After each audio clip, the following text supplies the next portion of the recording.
Hey,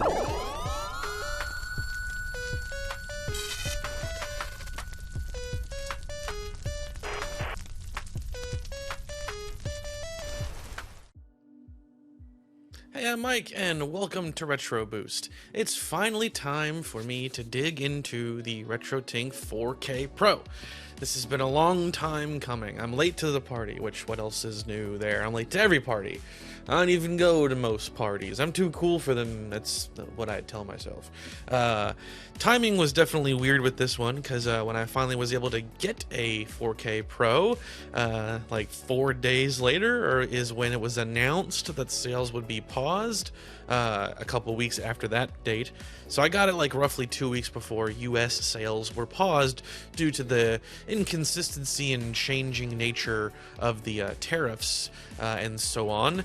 Since then, these sales in the US have resumed, currently with expedited shipping only, as a way for RetroTINK to overcome the costs of what the tariffs have changed. So that's been like a whole weird thing to this, because it was definitely weird to be like, I got one, yes, and I'm gonna, like, you know, make content about it and talk about it and play with it, but then in the back of my mind it's like, every comment is gonna say how you can't get it anymore or how the price is different. It's gonna be like a whole thing. So it was like a really sour aftertaste there. But here we are. Ultimately, I like talking about this stuff for fun, so that's what I'm here to do. It's a really cool device. I've wanted to get one since it first came out. It was just a matter of kind of having that cash, as it is a very expensive product, being the top end of what RetroTINK has to offer. So what we'll be doing today is my kind of first impressions and a basic overview. I just want to talk about all the basics that go with the device, what's kind of new with it, what it can do, some of the cool features that stand out to talk about.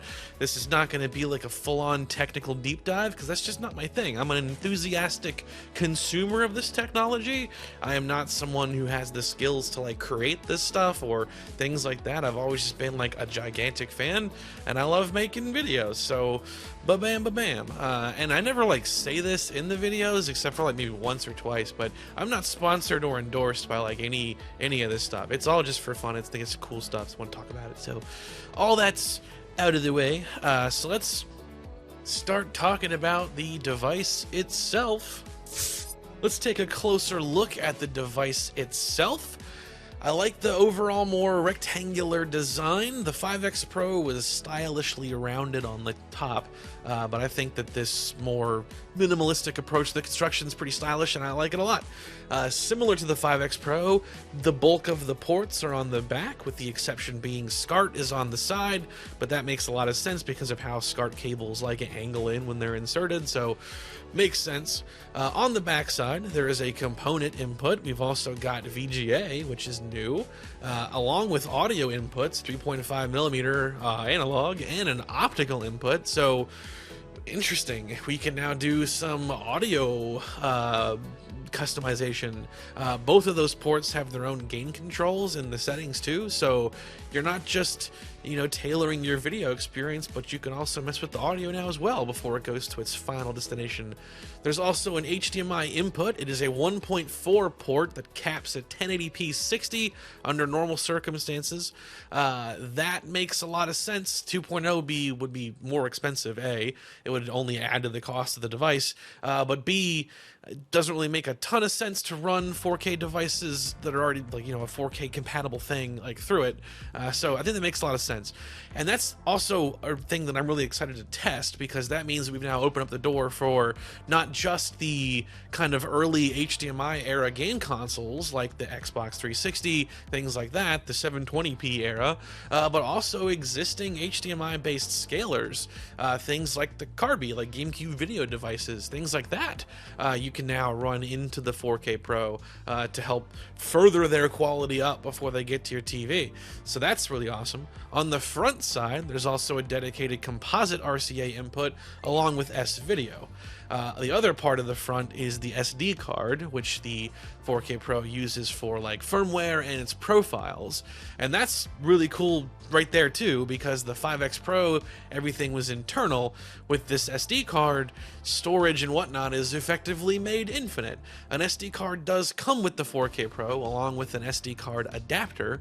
One noteworthy accessory that you could also get for the 4K Pro is a S-Video VGA adapter that allows for the use of enhanced S-Video. I ordered one from Laser Bear. Pretty good price too, like $30. That's not bad at all for anything in this space, really. It's an expensive hobby, generally speaking. I will make like that its own video. It's on order, it's on the way, but I'm not going to have it in time for this breakdown here. Also, just kind of makes sense to its own video anyway. It's a really cool feature. Same for the HDMI stuff as well. So that's the overview of the physicals on the device itself. Beyond the SD card and adapter, it also does come with the remote. This remote is very similar to the 5X Pro's premium remote. Very similar indeed. Tons of functions that the 4K Pro has. There are shortcut buttons for on the remote itself, whether it be profiles or other settings.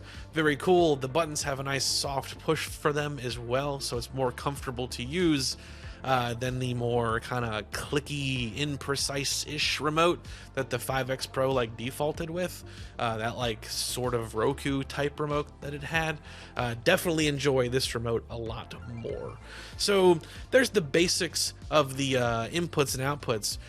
One last thing worth noting though, power did change from micro USB to USB-C.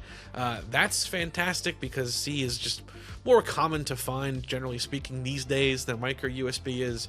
I have millions of USB-C cables lying around the house now, not so much for micro USB, so I was definitely happy to see that.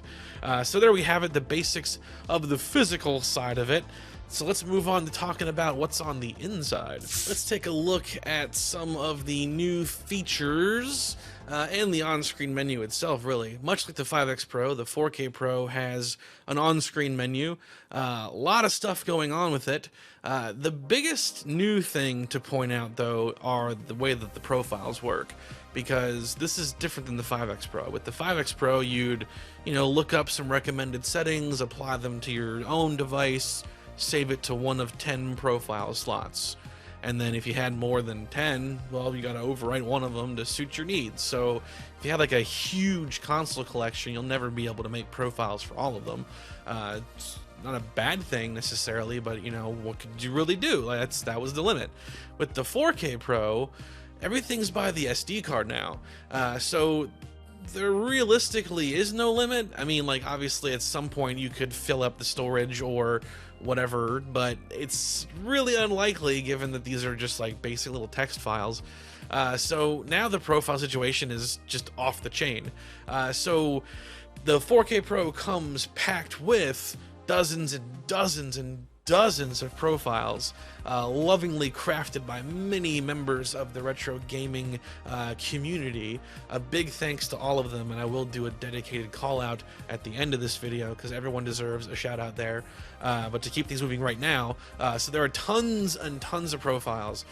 So realistically, operating the 4K Pro is just as simple as choosing the profile most relevant to what you're trying to do with your console, and then you're basically done. There is a couple other recommended steps that I'll get to in a second, but that's kind of it. Like, you obviously have full reign and control to customize the experience to your heart's content, but there is like a really cool simplicity part to using this device where you could just boot it up, plug in your N64, maybe you're using the enhanced S-Video thing, go in there and just choose that profile and you're just kind of done. Like, there's even ones that are for Scanlines with HDR, no Scanlines, like, it's all there. It's very, very cool. And for this few that you may encounter that don't have one, like say a console like the Xbox 360, I didn't see one for that, you can make one and then save it and then it's yours. And that's a very simple process because you could just quickly pop the SD card in your computer, navigate to the profile you made, rename it right there, put in a folder, name the folder, and it's there for you. Like, it's done. Like, you've done it. It's really cool how easy that is to do. That goes into the next cool feature, which would be the auto gain, phase, and cropping features.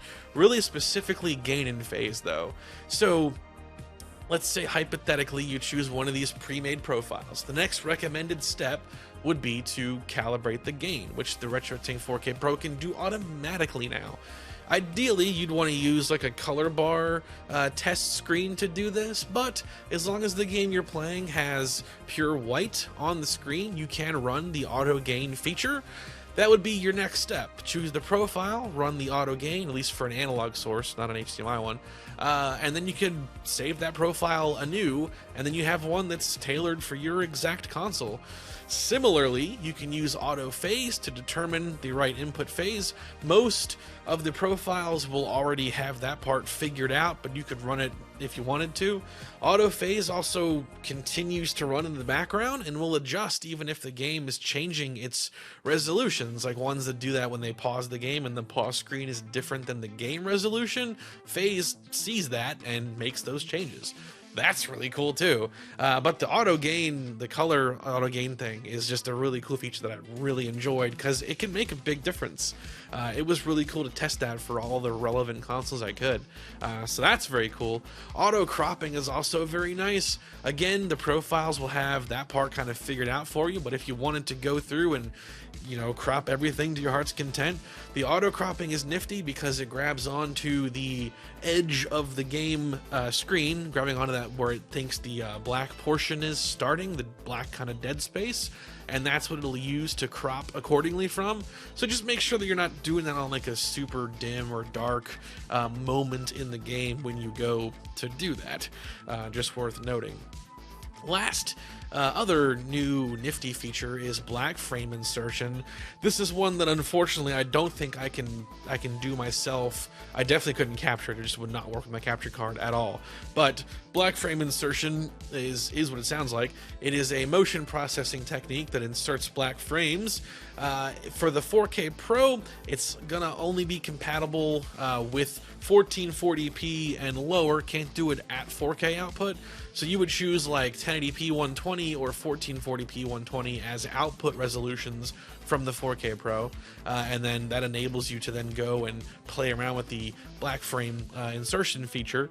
It also will only work if you're using the gen lock or frame lock outputs as well. It will not work with triple buffer, which is another problem for me because triple buffer is the most compatible one, but gen lock and frame lock are going to be lower latency / more accurate. Gen lock is specifically, but not every capture card / TV / monitor will be compatible with those, and triple buffer is the best one for not losing signal when resolutions and things change in games or drop out and things like that.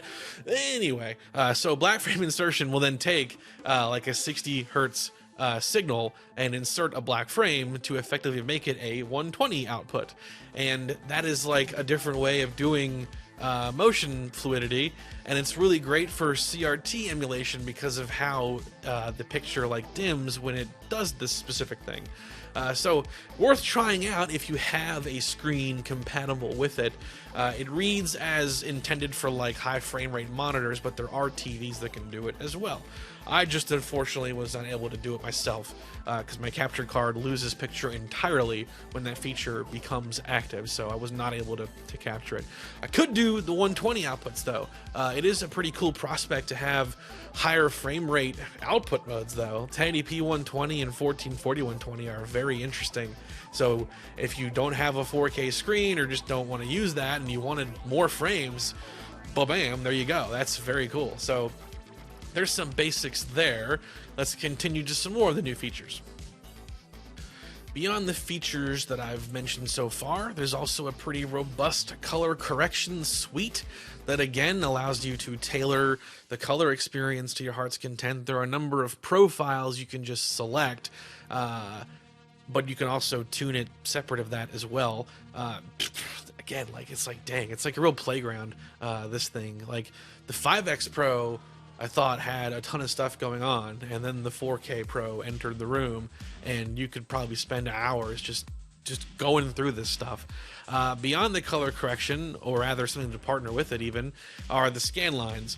Scanlines are a little different with the 4K Pro because, again, the profile feature just kind of makes this a breeze. So what little I've played around with Scanlines so far, I've done using pre-built profiles for them, which is just really convenient. But again, you could go through and customize all that to your heart's content. And on top of being able to customize the scanline generation, all that good stuff, you know, like you want to play around with the field order, the density, the type of scanlines, all that.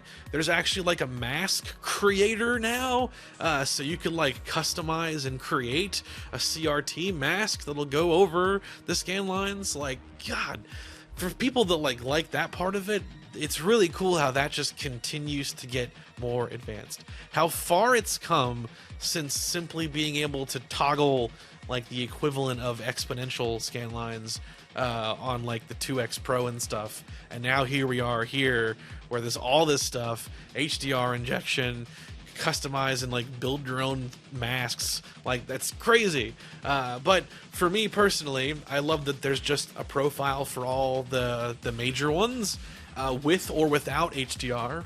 Also very cool, because maybe you don't have an HDR screen, so there are non-HDR profiles to choose from.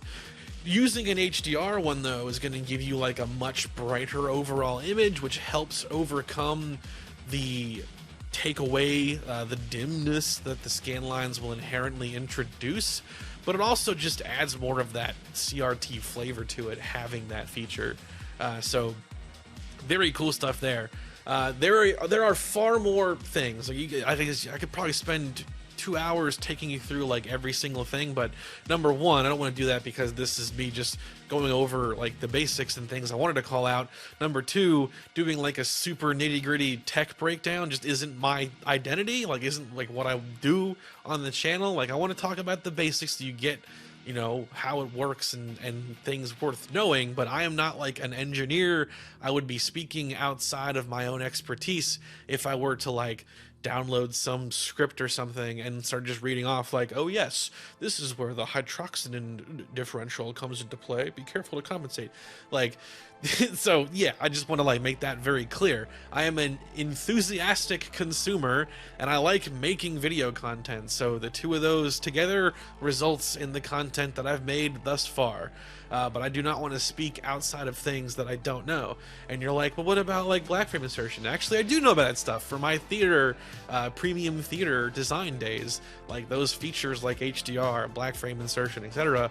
are things that I'm familiar with. So that's kind of cool, actually, how my old world keeps colliding with this new world in that respect.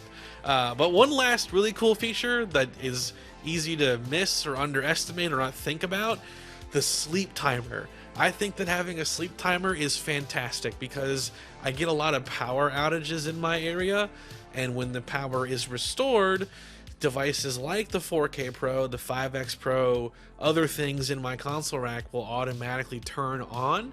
It is really cool to have a sleep timer, because if that happens, or if I just walk away out of the room, it'll turn itself off after a predefined period of inactivity. And that's a really cool quality of life update that I think is fantastic. Lastly, we get to the profile / firmware updates. They use the SD card, like I mentioned at the beginning. Talked a little bit about the profiles already, but there are like 100 or more probably pre-built with just the latest firmware update. You can also get more and like patch them in whenever those creators update them. I know that Wobbling Pixels had a slew of new ones. I do have those currently installed, and there are great videos that show, even from Wobbling Pixels personally, that show like, here's how you do it, here's how you copy them on there. So definitely be aware of that, updating the firmware, getting new profiles when they're made ready, because it's all the more stuff to play with, more things updated and tweaked and customized. It's extremely cool. Doing the firmware update is a little bit different than the 5X Pro. It no longer uses that firmware tool, but it is still an extremely simple process to do with the SD card and a computer. The one trick to keep in mind is you do have to keep the previous firmware file on the SD card, because it needs that to reference to know to go to the new one, basically.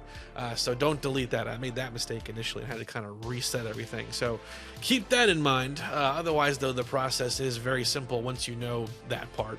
Basically, just read all the instructions before you do it. Don't do it step by step. Hot tip. I totally didn't make that mistake myself.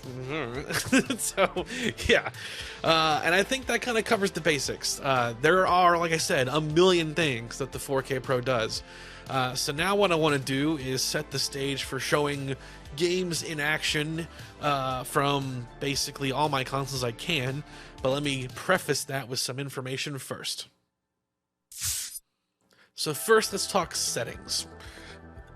What I want to focus on is just, again, like the basics, an overview. So for the profiles, I'm mostly using the Start Here profiles for all the games you're about to see, the consoles you're about to see in action. With some exception, I am going to use Wobbling Pixel's Sonic 1 to 3 profile for the Genesis, since my Genesis library is so tiny and Sonic comprises like half of my whole collection. Might as well use that profile. Very cool. Similarly, I want to use the Wobbling Pixel's GameCube video profiles for the CARBY. I do want to show both component and CARBY output from the GameCube. And beyond that, there are some where like there isn't a pre-built profile, like the Xbox 360. There are recommended settings from the console mods wiki, which I have utilized. And when I do something like that, when it's just like, here's some basics to try, I'm going to use the word optimized to reflect that. So just a heads up there. And with that said, I should have mentioned this way earlier in the video, the console mods wiki continues to be like an incredible resource to learn the basics of operating the 4K Pro, to see a bunch of profile suggestions, things like that. Definitely check it out. It's a great read, and there's a lot of really cool settings in there. As far as the specifics on how my consoles are getting to the 4K Pro, this is still my the 4.0 console collection here. Devices, my consoles like my Super Nintendo, N64, PS1, they output SCART cables into a SCART switch, which is then converted to component for compatibility's sake, freeing up more inputs on my Extron switch, but also allowing all that stuff, even though it starts with SCART, to be distributed to all my different RetroTINK devices for the sake of getting a variety of capture and comparisons. It finally happened. It fell off. I was waiting for that. I keep like kind of shaking in my seat. So that was kind of an inevitability. What a metaphor. It came crashing down. It's so deep and complex. Stay. All right. My long-term vision, though, is to get a different SCART switch. I have the 5X Pro SCART switch I'm using, made by Retro Gaming Cables. I want to get their other one. It's a little more general use, and then use a male-to-male cable out from that to go direct into the 4K Pro. The reason is the bulk of profiles that are RGB based use SCART, predictably. So I'm using components, so that means I have to apply the profile and then switch the input to component. I could then just overwrite it and call it a day, but I do want to get everything on SCART, so it's a twofer there. That's how those consoles are connected. Everything else is going to be component where possible. So my Dreamcast, my Genesis, the PS2, the original Xbox, the PS3, those are all going to be component output, and then the CARBY and the Wii U and the Xbox 360 are all going to be HDMI input. So gonna show it all off. Last note, the SNES is my 2-chip system. Don't currently have my 1-chip system. That's being worked on. And then my Xbox, my original Xbox, is having some kind of issue. I think it's just the cables might be aging out. It's got some like noise distortion. It's not the 4K Pro doing that. It is absolutely like the console itself / the cables. So I'm gonna have to get those replaced at some point. So do try to like ignore that. Don't think that that's a fault of the 4K Pro. It's not. It's the console. Focus on other parts of it. My apologies for that. I have no way kind of around that right now. It just kind of happened. And I want to do some research on how I want to go about replacing that, because The Xbox has some options, but Component's probably the best, but there are some other ones out there. Do some homework on that. My N64 is also RGB modded with deblur enabled for these demos as well. When I do the enhanced S-Video thing, I'm going to use my older non-modded N64 though, just to make that spicy. So I think that covers it all. So now just enjoy here a series of gameplay examples, mostly using the start here profiles with auto gain and phase applied where needed or necessary. A couple of the profiles are made by the community, and we will swing back after those are over. So I will see you later.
Here we go!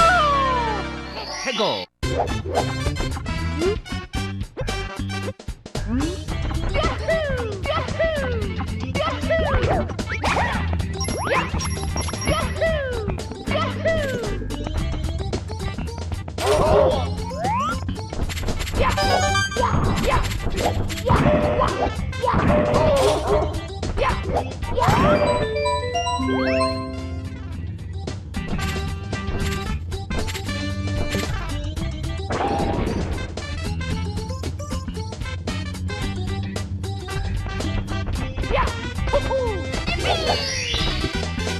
Here we go!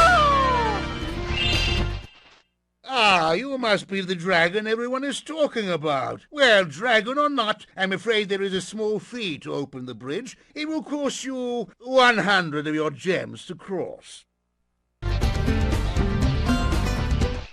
Thank you, Mr. Dragon. Spyro, was it? You can now use the bridge whenever you want, free of charge. I hope we meet again, when you have even more gems.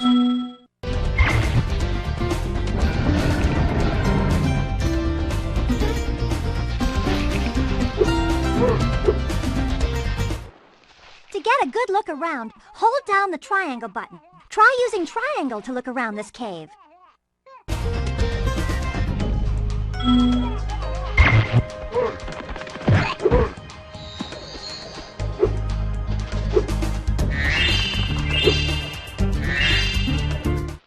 Spyro, thanks for helping us fight off the lizards. Please take this talisman of glimmer as a sign of our gratitude.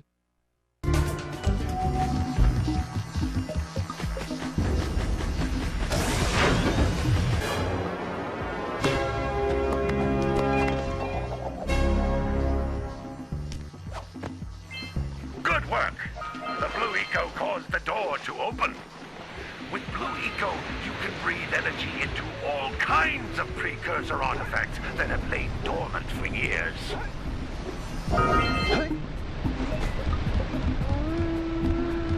Those little green balls of energy on the ground are a type of eco. Pick up 50 small green ecos or one big green one to increase your health.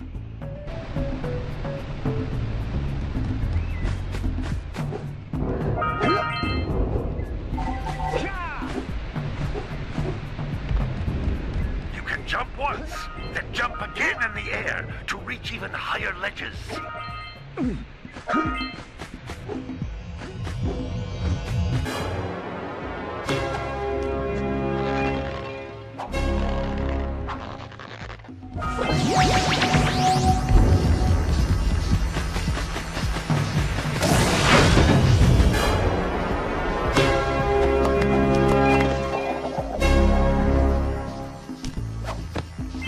Good work!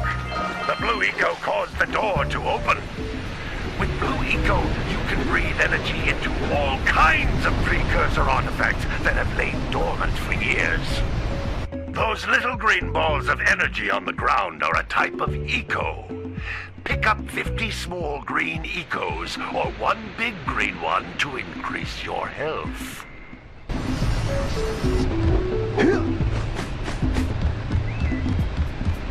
You can jump once, then jump again in the air to reach even higher ledges.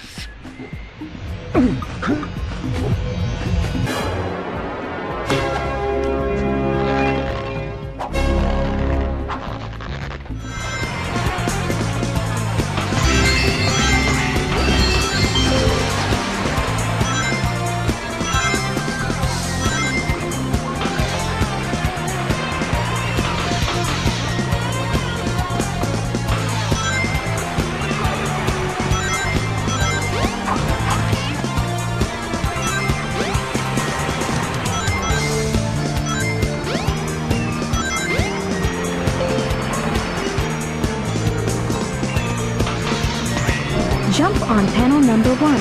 It will take you to panels 2 and 3. Jump as soon as you land on a panel or else you'll fall.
Great flying, Fox!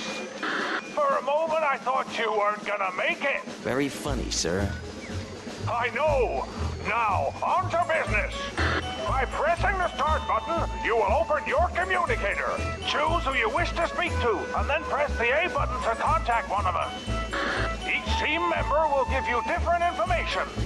It's not being tested in action, so give it a try as soon as I've finished.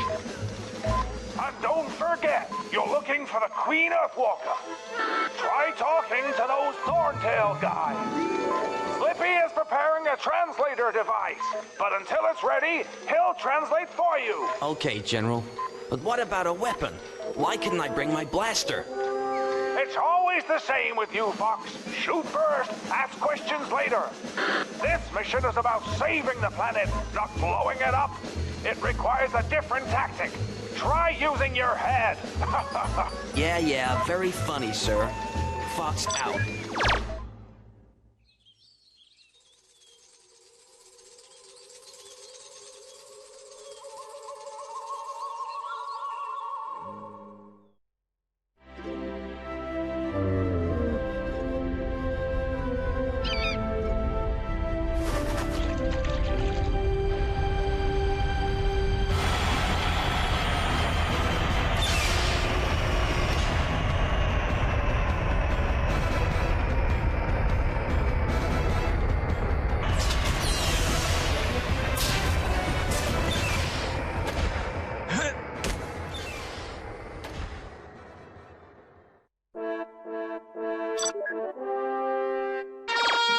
Great flying, Fox!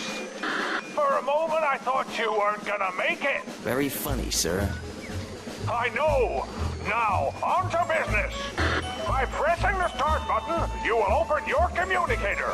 Choose who you wish to speak to, and then press the A button to contact one of us. Each team member will give you different information. It's not being tested in action, so give it a try as soon as I've finished. And don't forget, you're looking for the Queen Earthwalker. Try talking to those Thorntail guys. Slippy is preparing a translator device, but until it's ready, he'll translate for you. Okay, General. But what about a weapon? Why couldn't I bring my blaster? It's always the same with you, Fox. Shoot first, ask questions later. This mission is about saving the planet, not blowing it up. It requires a different tactic. Try using your head. Yeah, very funny, sir. Fox out.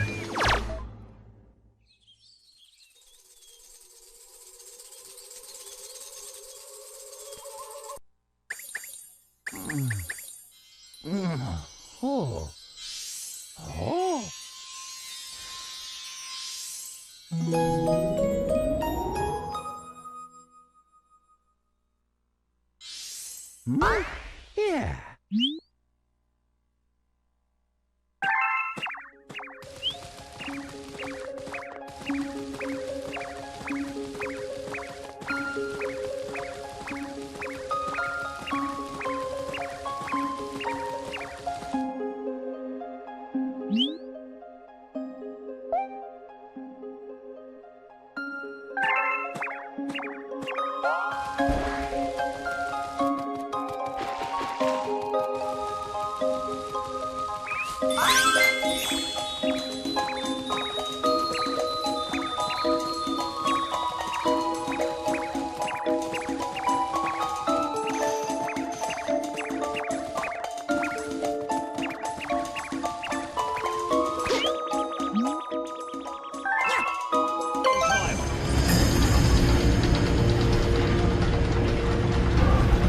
Warcraft Griffin, what's your status?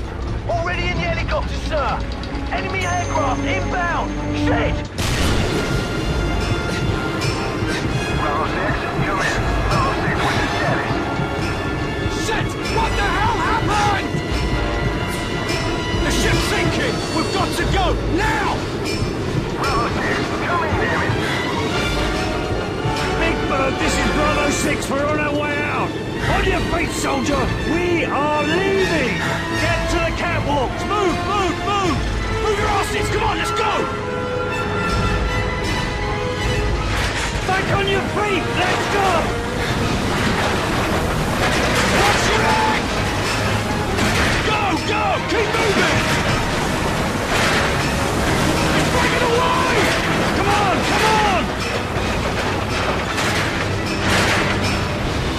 Watch the pilot! Bravo 6, where the hell are you? Stand by! We're almost there! Which way? Which way to the helicopter? To the right!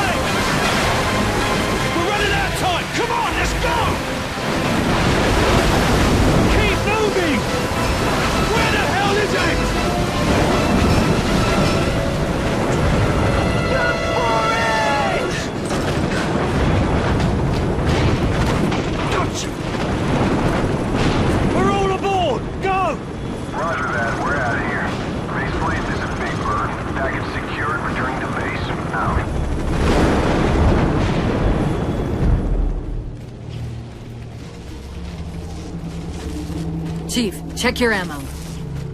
You might want to go easy until we can locate some more. Given all this debris, chances are you'll find something the Covenant won't want shot at them.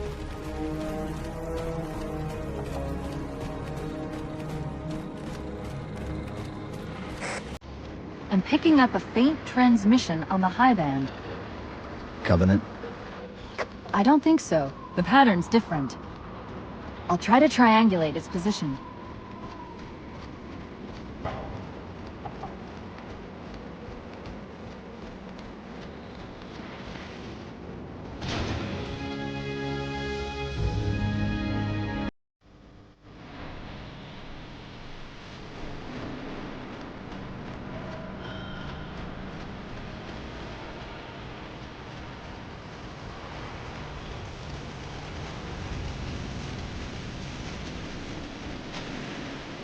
Warthogs, and still in one piece. Nice to see your luck is holding out.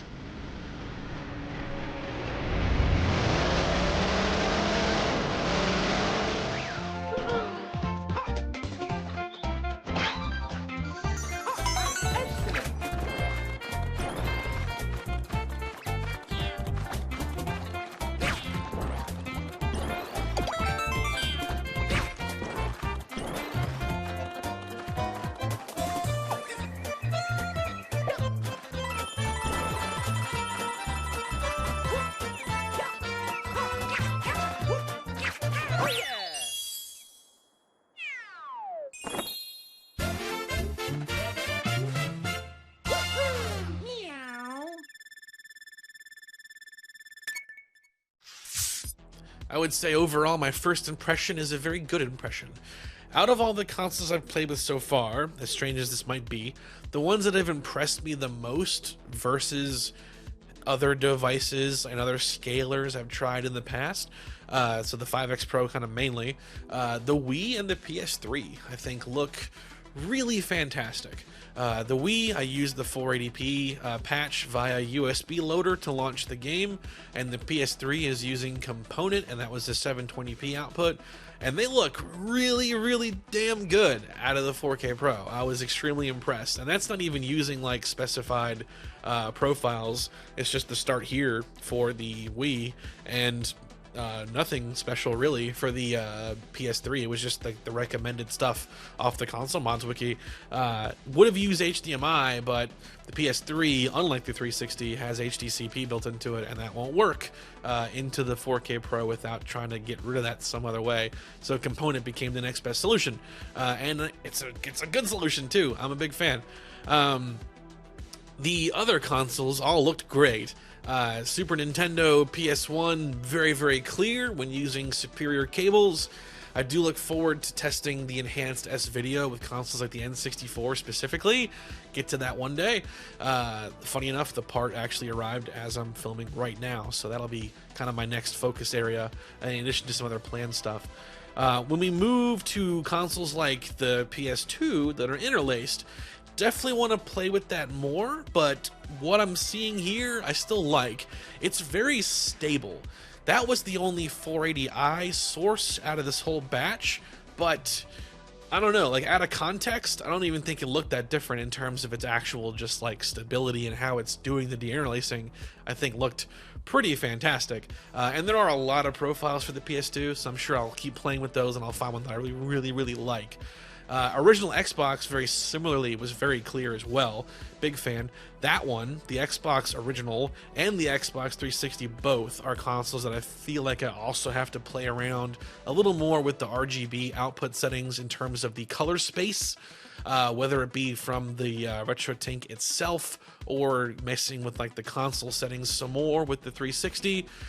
So there's some room for improvement for those two in those respects. But as a starting point, they both look pretty fantastic.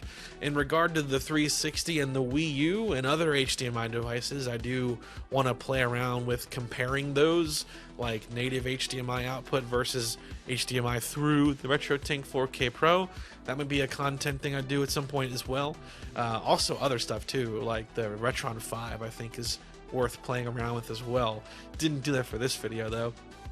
On the note of HDMI, GameCube's pretty interesting because I think that the CARBY stuff looks pretty fantastic. The overall style of the picture takes a little bit to get used to. It kind of reminds me more of like the overall look of what sharp N64 gameplay looks like, but the keyword is sharp. Like the edge processing that the 4K Pro does is really, really good. And you do have the option of smoothing things out if you prefer that. That's why I included smooth demonstrations with consoles like the N64. The option is there if you want to take it.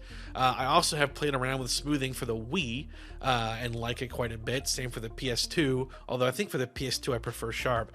Going back to the Wii though, I could kind of give or take, but if you want to see more smoothed out Wii footage, I've been streaming Metroid Prime 3 using the 4K Pro, and that's a smooth profile versus the sharp way of doing it, which I've done that with the CARBY. I did a full playthrough of Ocarina of Time for the GameCube, most of which was with the 4K Pro. So that was another one that I've done. So there are replays of those that I've uploaded in 4K. So if you watch them like that, good idea of more gameplay in action.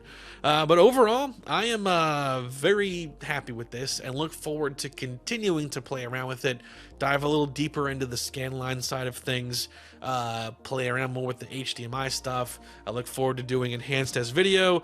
That's going to be cool. But none of this is possible without, obviously, Mike G, RetroTINK, making this thing, but also the community making all these profiles, making all the guides. Like I said, the Console Mods Wiki itself is just this amazing resource. But beyond that, all these creators and people in the space making profiles, that's extremely cool. And this is where I want to give the dedicated shout out. So I've got my talking points here. So thank you so much to Retro RGB, GameSack, Firebrand X, Wobbling Pixels, Extrems, Corey C, John Linneman, Triforce. I'm sorry if I don't. Oh, it's Triforce. God, I'm stupid. I'm so sorry, Triforce. Thank you, Triforce. If I mispronounce any of these, and I think I'm correct, I am sorry, by the way. I'm doing my best. Triforce is going to come after me, and I am sorry. Thank you, Triforce. Artemio, Blurbusters, Voltar, Old, Minotaur Zombie, Teen Nick, Chungo, Mr. Moro, Guspaz, Squid Hominid, Myzox, Blizz, Super Calabunga, Jeff Chen, Premod, A-Track17, Sio, 8-Bit Squire, Fenris Wolf Retro, Ace, Kurohuo, again, sorry, so sorry. Scarlet Sprites, Wizzo, CGQ, Technical Monkey, Espaz Vox, Durf, Ice Strike 256, Regent of Origin, the Wii U profile that I used for some other stuff coming up. Very cool. Keld,